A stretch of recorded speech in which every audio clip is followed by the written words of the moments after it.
With the revelation of Gengar joining Ash's team, Ash is a little worried. The ghostly Pokemon seems strangely familiar, and yet he can't quite place it.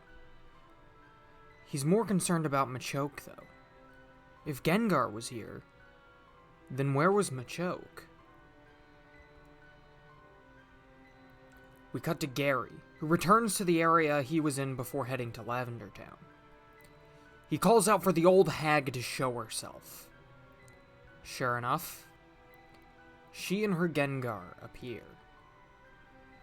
As Gary is about to reluctantly exclaim his failures, the woman tells him that she already knows everything. The better question is, what's he going to do about it? Gary thinks for a moment. He thinks about the past few days. Ash catching up to him. Being unable to do anything while Ash's friends were working during the cave-in. Being unable to realize Absol wasn't actually a bad Pokemon. All of it. He was ignorant. He was powerless. He was the grandson of the world's leading researcher on Pokemon, yet he was no better than a newbie from the same town. And that feeling had only festered over the past few days. He was supposed to be better than all of them. A prodigy trainer, with knowledge and skill unlike any before him. He was the legacy of one of the most famous researchers in the world. He was supposed to be as good as, if not better than, him. His Gramps. Something seemed to snap in Gary. He spoke through the hollow remains of his shattered confidence. He was going to prove himself better than all others. He was going to prove that he was stronger, smarter, and better than everyone else. Better than the gym leaders. Better than Ash. Better than his Gramps. Agatha chuckled before reaching out a hand, telling him that she could help him with that. Gary thinks for a moment. He barely knows this woman, and yet at the same time she feels very familiar. The feeling is unnerving, but there's a much greater feeling he has within himself right now. So he takes her hand, and the two begin. Agatha has Gary send out his team. And this is when he finds out that he no longer has Haunter with him. Rather, a very confused-looking Machamp stands among the group of Pokemon. It doesn't take Gary long for him to realize that he must have accidentally swapped Pokemon. Regardless, they try to get started with training. An immediate problem comes from Machamp, who won't listen to a thing Gary says. Agatha says this won't be a problem, though. Machamp will learn to submit sooner or later. Back with Ash and Co., they eventually arrive in Saffron City, heading to the Pokemon Center to contact Professor Oak. Unfortunately, when they're able to reach him, he informs them that he hasn't talked to Gary in some time. The last he saw Gary, all his grandson had done was retrieve some Pokemon to see how strong they were. He was starting to get worried. Professor Oak does offer to take Gengar and hold on to the ghost in case he hears from Gary again, but Ash decides against this. He figures he'll probably see Gary on the road at some point, so until then, he'll keep Gengar with him. As if on cue, Gengar appears from his Pokeball, making goofy faces in order to scare the trio. Brock then suggests that since Gengar is here, Ash could use the ghost against Sabrina. Ash is a little uncertain, but Gengar does seem surprisingly keen on the idea, so Ash decides to go with it, with Brock convincing Ash to train in order to better understand Gengar before facing off against Sabrina once again. Days pass, and the training is relentless. Gary and Agatha barely interact with the outside world. They travel alone, not stopping in any towns for too long. Day and night, Agatha works Gary and his Pokemon to the bone. Some of his Pokemon improve well under this regimen, but those who don't are tossed aside per Agatha's orders. Gary's team becomes a revolving door of sorts, with Machamp and a newly evolved Wartortle being the only members who stay on the team permanently. Eventually, Gary and Agatha arrive on a route on the outskirts of Celadon City. There, they run into a very wily Mankey. Seeing this as a test, Agatha has Gary face off against Mankey. Unlike Ash and Cannon, Gary is much quicker to defeat Mankey. Even when it evolves into Primeape, it is no match for Gary's Wartortle. In the end, Gary catches the Pig Monkey Pokemon, adding it to his team. Agatha congratulates him, telling him that the fighting type will serve well on his team. Back with Ash, the day has come. He's been training, and now it's time to face off against Sabrina.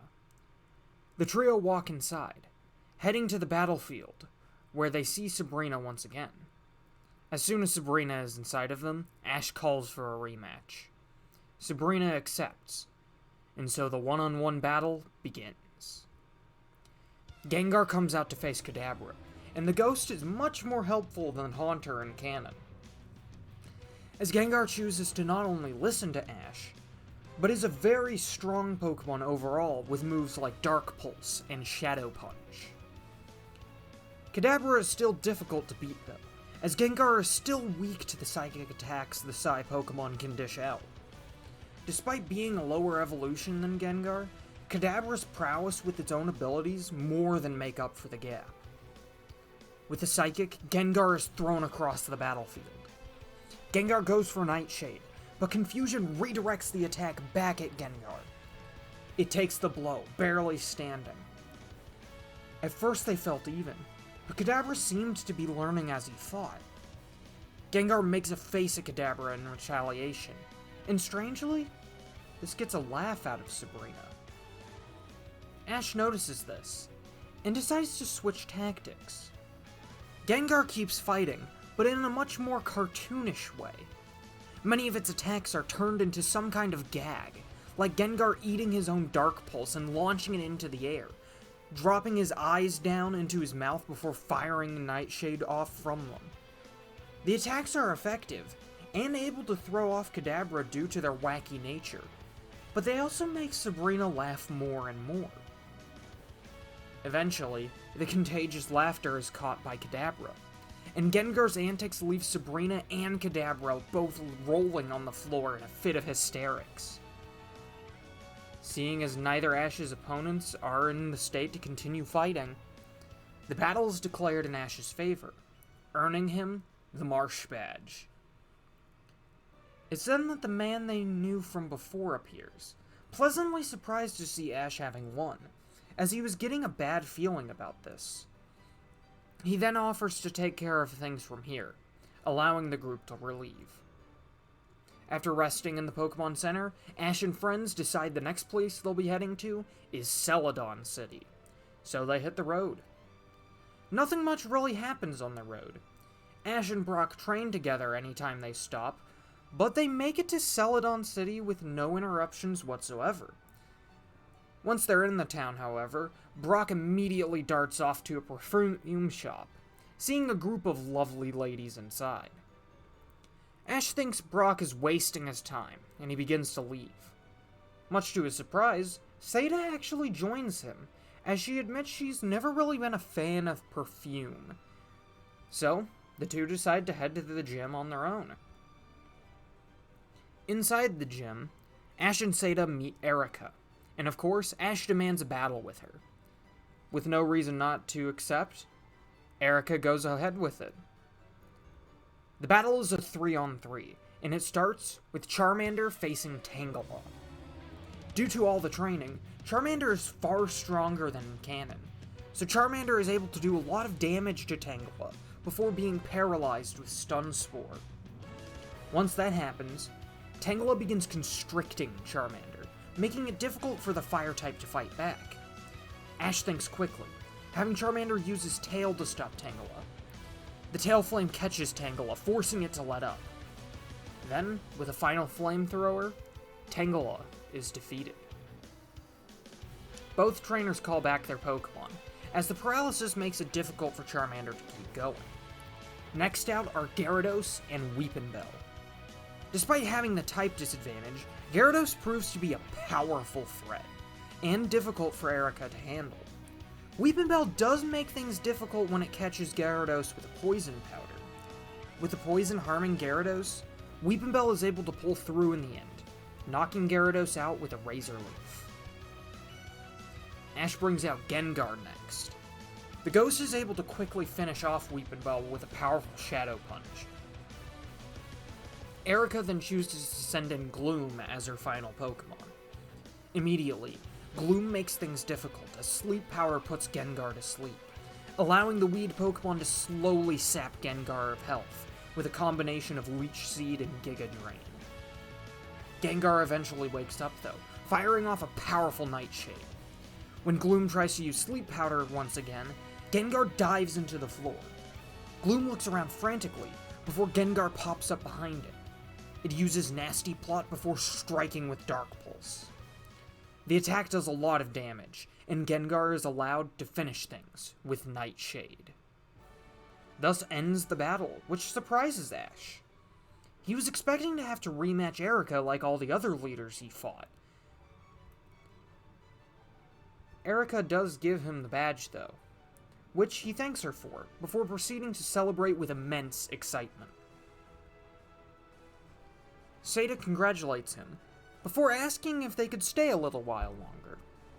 Ash is a little confused, but Seda brings out Bulbasaur, saying she'd like some tips on raising Bulbasaur, and Erika would be the best person to speak with. While Ash would like to get on the road again, he figures that it wouldn't hurt. After all, they were still waiting on Brock to reunite with them as well. Seda speaks with Erika, asking if there's any way she could raise Bulbasaur better. Erika looks at Bulbasaur, and states that there's not exactly anything wrong with Bulbasaur currently. She asks Seda why she's asking, to which Seda explains that she just wants to make sure her Pokemon are in good physical condition.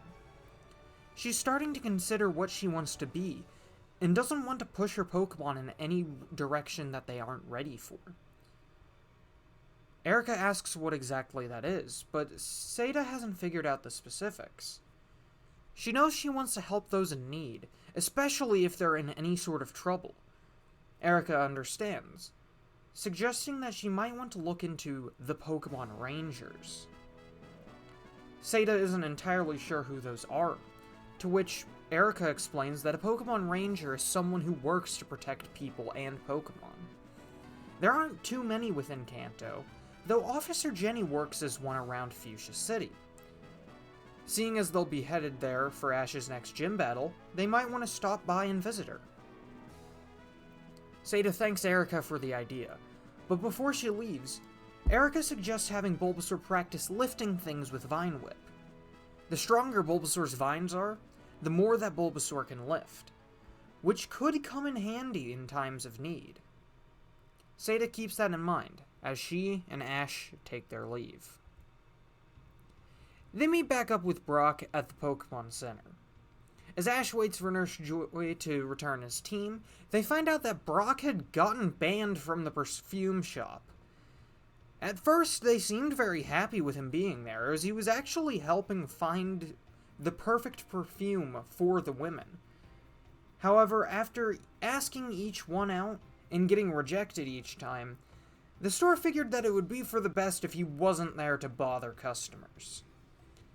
Though now with the gang back together, they can head on their way to Fuchsia City. The two begin their trek, and the episodes Hypno's Nap Time and Pokemon Fashion Flash pretty much go the same as the original. I can't really think of a reason for things to be any different, apart from Brock being one to keep Psyduck this time around, as Misty isn't here. So, Brock gets 2 new Pokemon, in Psyduck and Vulpix. They then run into a seemingly wild Hitmonchan. Ash tries to use Gengar to fight Hitmonchan and capture the Pokemon, but it turns out it belongs to a man by the name of Anthony. Here they learn about the P1 Grand Prix that's happening nearby, and so Brock and Ash both decide to enter. The unfortunate thing is, Ash doesn't have a fighting type on him. The remembrance of this makes Ash begin to miss Machoke. As if on cue, a familiar voice is heard. They turn, finding a spiky-haired boy, around Ash's age. He's wearing a tattered cloak, and behind him stands a Machamp. This is, of course, Gary Oak. Ash is really excited to see Machamp, especially knowing that he's gotten stronger. Machamp is equally as excited, but Gary stops them. He asks Ash if he's entering, to which Ash says that he can't without a fighting type. Immediately, Gary throws Machamp's Pokeball to him, before stating that he'll crush Ash. He then takes back Gengar, and walks off without another word. And that's where we'll be leaving things for right now. So what do you guys think? How do you feel about the time Ash had with Gengar? What are your thoughts on Gary taking up Agatha's offer? And how do you think the P1 Grand Prix is going to go now that Gary is in the mix? Let me know in the comments below or on my Discord server. Let's get this to 150 likes for part 6. With that all being said and done, I'll see you all in the next one. Bye!